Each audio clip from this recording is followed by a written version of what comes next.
nubwo ntazi igihe gishize ariko birashoboka cyane yuko imyaka ishize umaze kumenya gutandukanya Vestina na Dorcas ishobora kuba atari myinshi.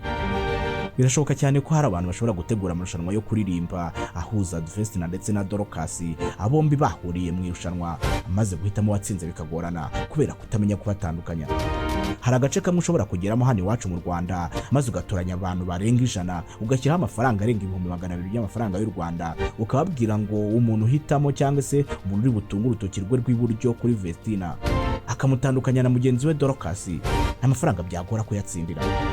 Ahubwo ikibazo ntangiye nibaza, wowe dukurikiye uzi gutandukanya aba bombi? Twandikire hasi muri comment. Vestina na Dorcas ni amazina amaze kuba manini cyane muri muzika nyarwanda, ariko by'umwihariko mu muziki wo kuramya ndetse no guhimbaza Imana uzwi nka gospel. Kuva kuri nahaye ijambo bahereyeho kuzamuka ndetse n'izindi nyinshi bagiye bakora, indirimbo zabo ziri mu zakunzwe cyane hano iwacu mu Rwanda, zigakurikirwa cyane zikarebwa ku rwego rwo hejuru ndetse zikinjiza agatubutse. Uzumva hirya no hino ku maradiyo, ku mateleviziyo ndetse n'ahandi hirya no hino indirimbo zabo zidasiba gukoreshwa cyangwa se gucurangwa. Ibi biranarenga ukumva mu nsengero hirya no hino barazumva, ariko ikindi kirushijeho ariko ngo no hakurya kuba maze gusoma agacupa ngo kamaze kubagera ku nyota ngo batangira kuramya ndetse no guhimbaza Imana bifashishije zino ndirimbo. Mu byumvikana aba n'abakobwa batari ko batari gito, kuvuga ko bafite amajwi meza cyane ibyo si bishidikanyaho kuko byo mbihuje na buri wese, ahubwo bafite amajwi arenze ubwiza. Iyo baririmba bamwe amarira azenga mu maso yabo, abandi agashoka ku matama, abandi baranarenga bakavuga yuko amajwi y'aba bana arenze kuba y'abantu ahubwo baririmba nk'abamarayika. Biragoye kuvuga kuri aba bakobwa ugasoza utavuze izina muri Ndahabi Irene. Uyu nguyu akaba manager wabo, uyu kandi ni uri inyuma y'inkuru yo kumenyekana kw'aba bakobwa ndetse byose bamaze kugeraho uyu munsi. Wavuga yuko uyu mugabo byose yabigizemo uruhare kugira ngo abanyarwanda bamenye ndetse bamenyekane banabakunde, tangire kuvugwa hirya no hino. N'abana bakunzwe cyane, ibaze ko buri ndirimbo yose bafite yamaze kugera hanze imaze kurebwa n'abantu barenga 2 miliyoni ku muyoboro wa YouTube. Ni ukuvuga ngo indirimbo zabo zose zifite views zirenga 2 miliyoni kuri YouTube. Abantu benshi murabakunda ndetse hose mu bitaramo bitandukanye, yaba ibyo bakorera hano iwacu mu Rwanda ndetse no hanze yarwo. Abakunzi babo ntibahwema kubibabwira ndetse no kubibereka. Uzabirebera cyane mu bitekerezo ndetse n'ubutumwa abafana babo badahwema kubohereza umunsi ku munsi. Uramutse uvuze ko Vestina na Dorcas amaze kwamamara cyane ndetse bakamenyekana bakaba star hano mu Rwanda, by'umwihariko mu njyana ya gospel cyangwa se indirimbo zo kuramya ndetse no guhimbaza Imana, nakosa na rimwe waba ukoze kandi ntabwo waba wibeshye. Gusa bo bavuga ko ngo nubwo bamaze kwamamara bakaba bavugwa hirya no hino, ngo ibi byose ntabwo babyirata. Avuga yuko ibi byose babikesha kubaha Uwiteka, maze nawe akabahakurama akabakundisha abantu bakabakunda ndetse n'ibikorwa byabo abantu bakabikunda bakabitera inkunga bikamenyekana maze bikababyarira umusaruro. Ariko si ubundi uretse ibyo byose nkubwiye kuri aba bakobwa, niki kindi ubaze? Abana b'amajwi meza cyane aryoheye amatwi abantu badasiba kubumva ndetse no kubakunda bakabibereka umunsi ku munsi. Ni bantu urwo rukundo mu bakunda kandi mubereka umunsi ku munsi rwo rwatumye nanjye nshyira byose ku ruhande maze nkababumburira igitabo cy'amateka kigaruka ku buzima bw'abakobwa. Ndabasubiriza buri bibazo byose mwibaza kuri Vestina na Dorcas, ndabwira akantu ku kandi, ndabwira ubuzima bwabo bwite kuva kera bakiri bato kuzamuka kugeza uyu munsi bamaze kumenyekana, mukaba mubakurikirana cyane mubakunda ndetse n'ubuzima bwabo bwite bw'ibanga. Aha wageze ni kuri The Sky Media, aho buri kibazo cyose wibaza ugomba kugisubirizwa. Uzajya wumva ibiganiro byacu umunsi ku munsi byibanzemo amazina y'abasitari batandukanye ndetse n'ibindi byinshi. Ibuka gukora subscribe aho hasi maze ibiganiro byacu byibana umunsi ku munsi. Nahijwe uri kumva Ndigeze 24 nguhaye ikaze mu kiganiro cyacu kandi cyanyu. Turi kuganira kuri Vestina na Dorcas. Birashoboka ko nawe waba uri umwe mu bajya bagira urujijo rwo gutandukanya bano bakobwa beza b'abanyarwandakazi bakaba baririmbye bakomeye mu njyana yo kuramya ndetse no guhimbaza Imana. Bishoboka yuko ukunda indirimbo zabo ndetse n'amajwi yabo, ukakunda imiririmbire yabo ndetse n'ubutumwa batanga banyujije mu ndirimbo. Ukabumva amazina yabo kari Vestina na Dorcas, itsinda ry'abakobwa babiri bishyize hamwe kugira ngo batange ubutumwa bwabo ndetse banagaragariza abanyarwanda impano bafite. Ariko ukaba utazi gutandukanya aba bombi, Vestina ndetse na Dorcas. Ariko reka ntangire ngufasha. Ubundi Vestina n'uyu w'imibiri yombi ni nawe mukuru, naho Dorcas we n'uyu nguyu w'inzobe. Ubungubu baranabyohereje kubatandukanya. Ushatse wavuga ko Dorcas ari uyu nguyu ufite appareil mu menyo, ubwo ugahita wumva ko usigaye tutavuze ari we Vestina, ukahita umenya kubatandukanya. Gusa mbere yuko nkubwira amateka y'aba bana, reka mbanze nkubwire gato ku burwayi Vestina yagize bugatuma ajya mu bitaro ubwo biteguraga kujya mu gihugu cy'u Burundi.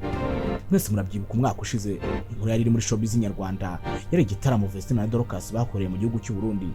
Bakigerayo mbere gato yuko bakora igitaramo, umunyamakuru Irene usanzwe ari na manager w'abakobwa bombi, mu kiganiro yakoranye na Vestina na Dorcas mbere yuko igitaramo kiba, yahishuye ko mbere yuko gato bafata rutema ikirere bakerekeza mu gihugu cy'u Burundi, ngo Vestina yabanje kurwara cyane ndetse batera n'ubwoba. Irene yavuze ko umunsi bari bugereho i Burundi baraye mu bitaro Vestina kuko yari arwaye cyane, ngo byanashoboka cyane yuko igitaramo gishobora guhagarara bikarangira urugendo rusubitswe. Irene yavuze ko mu buryo butunguranye bagiye kubona bakabona umwana arafashwe ararembye cyane, ndetse barirukanga bamujyana kwa muganga. Vestina nawe muri icyo kiganiro cyacaga kuri chaîne ya MIE yavuze ko nawe atarasanzwe arwara muri ubwo buryo. Yagize ati ntago najyaga ndwara gutyo pe, ibintu byo kurwara kabisa ntabwo ari ibintu byanjye, ntago nyapfa kurwaragurika. Vestina avuga ko ibintu byamubaye hari ibintu bisanzwe, ngo cyane kenshi ngo umuntu yagiye gukora ikintu gikomeye adashobora kubura imbogamizi yitambikamo, ariko ngo ikibazo nuko byahuriranye n'igitaramo yari afite gukorera i Burundi maze bikabatera ubwoba cyane. Vestina akomeza avuga ngo nari mpfuye pe, mu nda harandiye ariko nzashima Imana. Mu gusobanura uburyo byari biteye ubwoba, Irene yagize ati hari nk'abantu twahuriye mu bitaro maze bakambwira bati ubuse muragiye Burundi gute koko niba uyu mukobwa arwaye kandi arembye. Nkababwira nti muhumure arakira kandi turagenda, ariko nareba n'umuganga nkabona afite ubwoba, ariko njye ngakomeza mfite icyizere mvuga nti isaha n'isaha arakira maze tugende.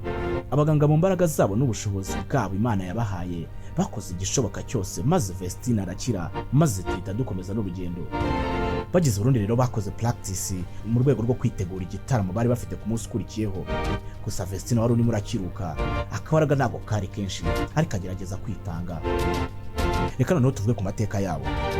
Ubundi amazina yabo yose ni Ishimwe Vestina ndetse na Kamikazi Dorcas. Ubarebye mu maso urabona ko bakiri batoya rwose, ariko bose ubarebye mu maso yabo ubona ko bakiri bato rwose. Ariko umwe muri aba yashoje amashuri yisumbuye, undi nawe arayasoza muri uno mwaka. Mu kiganiro cya mbere bagiranye na Irene agikora kuri The Choice Live, ari nabwo yavumburaga impano y'abakobwa bombi. Hari ku itariki 18 z'ukwezi kwa cyenda mu mwaka wa 2020, n'igihe Covid yacaga ibintu hano mu Rwanda. Muri icyo gihe Vestina avuga yuko afite imyaka 16, naho Dorcas we akavuga yuko afite imyaka 14. Birumvikana bose barutanaga imyaka igera kuri 2. Uyu munsi ashize imyaka 4 batangaje ko bafite iyo myaka. Bivuze ko Vestina wari ufite imyaka 16 mu mwaka wa 2020, uyu munsi mu mwaka wa 2024 yujuje imyaka 20. Naho Dorcas wari ufite imyaka 14 muri icyo gihe, uyu munsi nakabuza yujuje imyaka 18. Abana bombi baravukana, barakurikirana kandi bafite n'undi mwana w'umuhungu bakurikira. Bavuka mu karere ka Musanze mu ntara y'Amajyaruguru y'u Rwanda.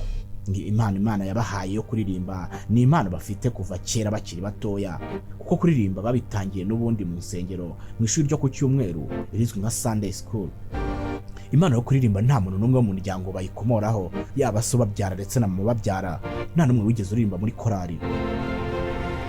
Bakuriye mu itorero rya DPR ari abaririmbyi, hanyuma korali inkuru yo mu itorero ryabo aho basengeraga yitwa Goshen Family ikunda uko baririmba, maze irabazamura ibashyira mu ikorali inkuru batangira kuririmbamo. Guhera icyo gihe batangira kuririmbana n'abantu bakuru. Ku myaka 9 gusa ya Dorcas na 11 ya Vestina, aba batangiye kuririmba ku murongo w'imbere muri iyi korali ya Goshen Family. Mbere yo guhura na Irene cyangwa se Murinda Habi Irene, bajyaga bakora amakava y'indirimbo z'abandi cyangwa se abandi bahanzi ndetse n'andi makorali. Baraziririmbaga maze amajwi yabo abantu batangira kuyumva, binabakurura igikundiro, batangira kubamenya ndetse n'andi ndirimbo yabo yari bwagiye hanze. Irene Murinda Habi niwe watumye tumenya Vestina na Dorcas, niwe wabagize abo bari buno munsi, niwe wabafashije kumenyekana mu bijyanye n'umuziki ndetse atuma abanyarwanda bose babamenya. Kugeza kuri ubu niwe manager wabo cyangwa se ureberera inyungu zabo mu bijyanye n'umuziki.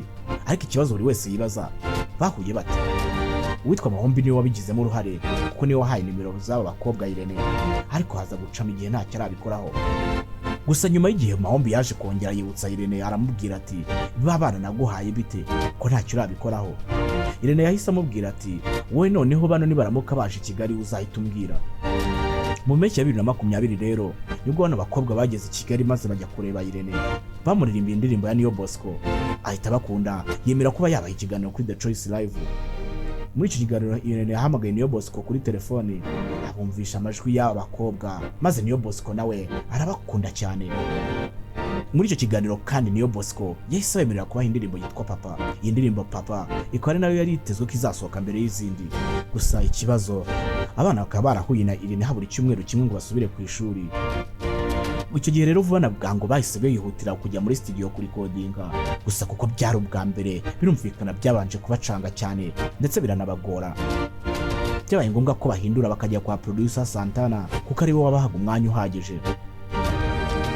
Bararikodinze ariko indirimbo Papa irangiragurana neza, maze biza kurangira abahinduriye abahinda indirimbo yitwa Nahawe Ijambo. Maze iyo ndirimbo iyo barayirikodinga birakunda.